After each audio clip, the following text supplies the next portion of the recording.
Hello everybody. My hair looks fabulous today. No, I will not be taking notes. This past weekend, October 19th, I went to the When We Were Young Music Festival in Las Vegas, Nevada. That was the first time that I have gone, and I thought I would share my experiences. Anybody else may have a different experience, and you are also welcome to share that, but I would like to share my side of my experience. It's a 2-day festival, the 18th and the 19th, but I only went on the 19th. So the day before, I was in Las Vegas with 2 members of my family, just, going around doing whatever. Me and my sister went to go see a Magic Mike performance. And my uncle also went with us, not to the performance, but to Las Vegas. And he was going to pick us up in a rental car. He couldn't pick us up because they closed the road. I think it's Las Vegas Boulevard. They have a lot of boulevards. They love that word boulevard in Las Vegas. Everything's a boulevard. But they had closed the road, and it was maybe even over an hour after the performance was over when we finally got to our uncle's car. Because it was hard. He couldn't get to where we were, and then he tried to go somewhere else, but he couldn't stay there, so we had to go walk to him. It was an absolute mess. So that wasn't even the day that I went to the festival that I was affected by it. That was the day before, and before I even went to the festival, I'm already experiencing negative effects of this festival. I don't know if we were all just really stupid and we couldn't figure it out and everybody else could, but that was my experience in that. It was an absolute mess trying to get wherever the heck because they closed the stupid road. So the next day, I did go to the festival on the Sunday. I feel like this isn't particular to When We Were Young. I think it's just, different live events have this problem, but I felt like the food was kind of expensive. Then I got a smoothie, and they didn't even have the flavors listed, and I'm asking them what flavors I said, can I have a strawberry smoothie? And they said no, they only had strawberry banana and strawberry mango and coconut. It had to be, so I was like, okay, I'll get I think I got the strawberry banana one.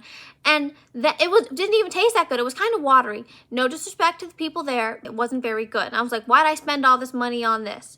A lot of money for something that, I could have got water and hydrated myself. Instead, I thought, okay, let me be fancy and have a little treat for my taste buds, but it didn't work. Another note that I have, although the festival is kind of large, when I was leaving, you had to walk and walk and walk to get through the exits. It was also kind of close together, at least in the sense that I was at one stage and I could hear the music from another stage. So I was at the Pink stage, listening to Avril Lavigne. It wasn't for me. I said, okay, I'm gonna leave. I walked over to the Ghost stage and I went to go hear Taking Back Sunday.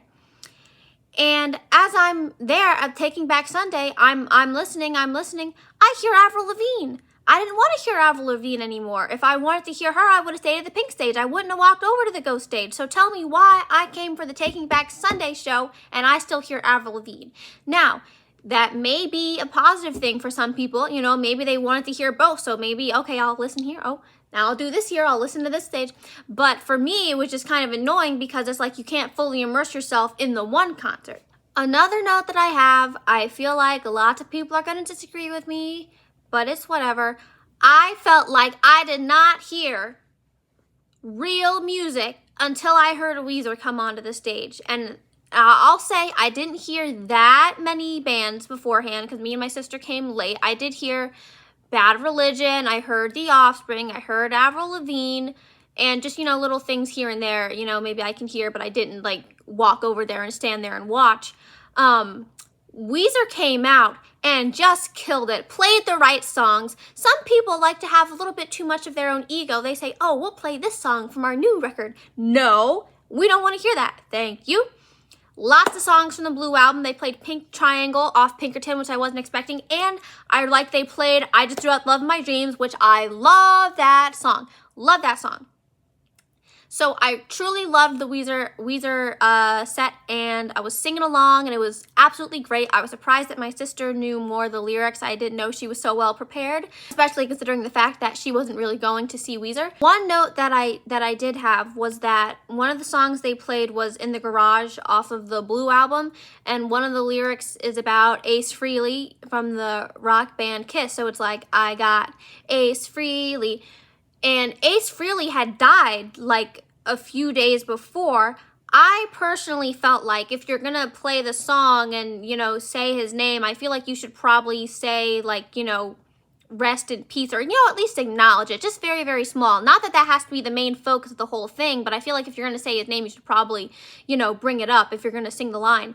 I don't know anything about Ace Frehley besides, you know, that he was in the rock band Kiss, but I just felt like, you know, they could have at least said something and acknowledged it if they were going to sing the song. My second note that I had was I did not like the guest singer they brought out for the second day for I Just Threw Out the Love of My Dreams. I did not like the singer they had on that song. Two different things of note. For one thing, I felt like it was an entirely different, like the spirit of the song was different. The way that she was singing it, right? So when the original singer was singing it, it was very like light, kind of hopeful. I don't even know what adjectives I'm thinking, but you know, it was like, I'm so tall, can't get over me, right? It was more like light, bubbly. It was kind of like joyous, innocent, kind, I don't even know, you know. Now, when this singer was singing it, it was completely different vibe. It was like, I'm so tall, and I just could not. I was like, what is this? Like, I feel like it wasn't even in the same spirit as the original. Not to mention, I'm singing along, right? And we're at the part where it's like, he is in my eyes, he is in my ears, and they changed the words. So now it's, she is in my eyes, she is in my ears. That annoyed me. That so annoyed me. Because now it's like, I can't even sing the song right because you changed the words, so you messed me up. Secondly, that wasn't the way that Rivers Cuomo wrote it. Who told you to do that? Can you just sing the song the way that it was? That really annoyed me. I like, if you're going to sing the song, sing the song. I don't need you to change the words, just sing the song. After Weezer, I saw Blink-182, which is one of my favorite bands, as you may know, or not. Blink-182 is the band that I really, really wanted to see. I bought a Blink-182 shirt so that I could wear it to the concert. I did have some, but they didn't work with my proposed outfit, so I bought a new shirt so that I could wear it to the concert. And I'm listening to Blink-182, and it started off really great. I was like, yeah, classic Blink-182, you know. Some of their song choices I didn't appreciate, I didn't approve of. I wanted to hear, you know, the hits, basically. When I say hits, I don't necessarily mean we gotta just sit here and play all the small things, na-na-na-na-na-na-na-na, right? But I don't want to hear stupid anything off the new album. I didn't want to hear stupid, what, Turpentine? I didn't want to hear that. Please put it away. Please put it away. Anything post-hiatus, except for, like, you know, the Neighborhoods album, anything after Neighborhoods, I don't really want to hear it, not gonna lie to you. I don't want to hear it. Please put it away. Thank you. No California, no 9. Thank you. No, thank you. Also, I felt like, and I know this is gonna sound really ridiculous for me to bring up, but I felt like the vocals kind of sloppy from Tom. I don't know. And I know that's crazy because that's what he does. But honestly, I really feel like he needs to stop going into this more like the newer like Angel and Airwaves kind of vocal style that he has. Like some songs it works, but some songs you really just do need to say the words. You need to enunciate the words. You need to spit it out. You know what I'm saying? You can't just and you know, and then just changing all the lyrics to, oh, I'll try to sleep with you if you let me, changing all the words to talk about sleeping with people and whatever, which is great. Like I went on the One More Time tour last year and I saw them and I loved it. You know, love that Blink-182 shows are like half comedy shows, you know, that's just what they do. But it was a little bit sloppy, I gotta say, a little bit. Another thing I forgot, I wanted to say, I loved hearing the song Roller Coaster. I don't think I've ever heard them play that live. That's like one of my favorite Blink-182 songs, if not like my favorite. Like I love that song and I was thinking they might play it, but it's also like, okay, if they're gonna play one of the lesser known songs off of Take Off Your Pants and Jacket, is that gonna be the one? But I saw a YouTube video or an Instagram video one time where they were playing it and on the whatever tour they're on right now, and I was thinking like, okay, I hope maybe they'll play it. Then they were playing it and I didn't even realize it. I was like, oh my gosh, this is my song. This is my song. So very, very happy by that for that song choice.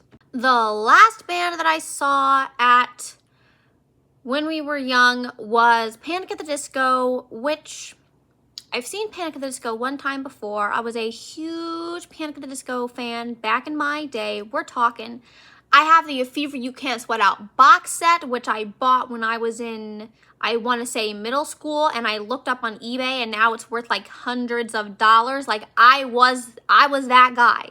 You know what I'm saying? Love The Fever You Can't Sweat Out, one of my top favorite albums. And Panic at the Disco decides to make a little appearance and play A Fever You Can't Sweat Out in full. So I'm like, okay, great, bringing it back, like live in Denver, like, you know, let's get this bread.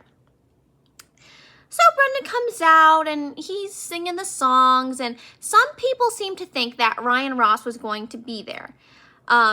You know, I personally, it would be a really insane thing for it to happen, and like all the Panic at the Disco fans everywhere would be like jumping for joy, but it's not happening. But with that being said, there is a question of the ethics of playing A Fever You Can't Sweat Out in full without Ryan Ross being there, and Ryan Ross really like wrote like that album, especially with the content matter of different things like his relationship with his father.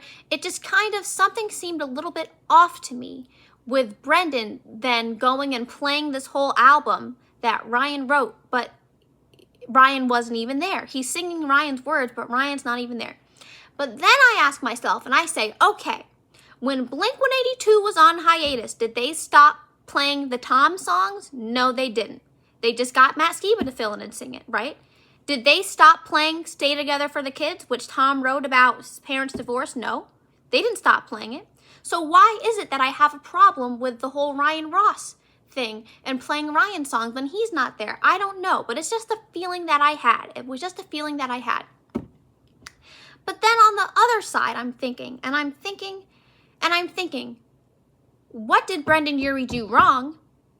He's not the one that left the band. He's not the one that left.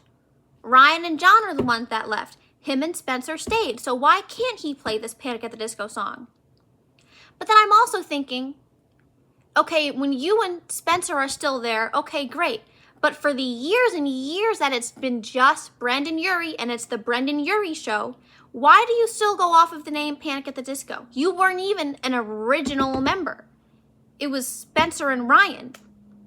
So why are you still calling it Panic at the Disco when it's not Panic at the Disco? Why don't you just have your solo career?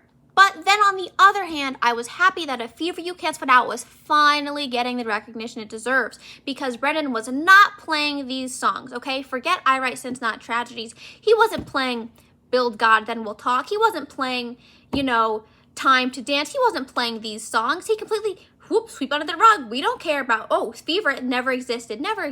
So I was happy that, because A Fever You Can't Sweat Out, and I might make a video about this, was a cultural reset. For that to be your debut album, you just blew it out of the park. Yes, ate that, left no crumbs, not a single morsel, not a crumb did you leave. So I was like, okay, great, we're bringing that back. I have like different emails and different YouTube notifications, and there's all this merch and stuff for the 20th anniversary stuff. Why is it all like Brendan? Why are we acting like, if we're going to put out A Fever You Can't Sweat Out merch, can we acknowledge the Rose Vest? Can we acknowledge the cultural impact that had on so many people? Can we acknowledge? So I heard the A Fever You Can't Sweat Out set. It was okay. Was it live in Denver? No, but it was, it was great. Then he plays Don't Threaten Me With a Good Time. I was like, okay, great. That was actually one of the first Panic at the Disco songs that I heard. One of the first, when I was getting into Panic at the Disco way back in my day. Then he plays Say Amen Saturday Night, and I just felt it all go downhill. I said, no. I felt something so, like, sinister. I felt something kind of disturbing about the energy that Brendon Urie was giving. And of course they have to flash the Panic at the Disco logo with the eye and the triangle symbolism. They don't even try to hide it. They just put it all out there so that we can know what side they're on, so to speak. And I was, here we go. I didn't hear many more songs after that because I had to leave to catch my flight back to the great East Coast. But those were most of my thoughts. So thank you for watching, and I hope everybody has a great day.